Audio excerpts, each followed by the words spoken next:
கும்பாபிஷேக நிகழ்வில் மலேசிய குருக்கள் மட்டுமே பங்கேற்க வேண்டும் என்ற பேரா ஆட்சிக்குழு உறுப்பினர் டத்தோ ஏ சிவனேசனின் பரிந்துரைக்கு மஹிமா எதிர்ப்பு தெரிவித்துள்ளது.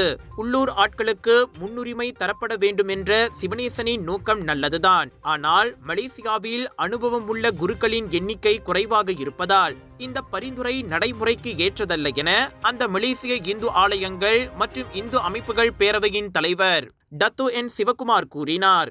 கோவில்கள் ஒருபோதும் உள்ளூர் குருக்களின் பங்கேற்பை தடை செய்யவில்லை, மாறாக ஊக்குவிக்கின்றன. ஆனால் பெரிய நிகழ்வுகளுக்கு அனுபவம் வாய்ந்த வெளிநாட்டு குருக்கள் தேவைப்படுகின்றனர். கும்பாபிஷேகம் போன்ற பெரிய நிகழ்வுகளை கையாளும் அனுபவம் வாய்ந்த குருக்கள்களை உள்ளூரில் உருவாக்குவது எளிதான காரியமல்ல.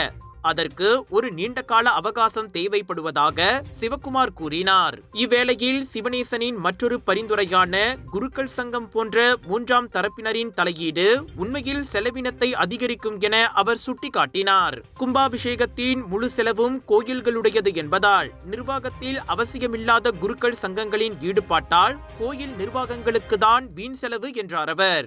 எனவே இந்த குருக்கள் விவகாரத்தை விட்டுவிட்டு சிவனேசன் கோயில் நிலம், கோவில் பதிவு மற்றும் அடிப்படை வசதிகள் போன்ற முக்கிய பிரச்சனைகளில் கவனம் செலுத்த வேண்டும் என சிவகுமார் வலியுறுத்தினார்.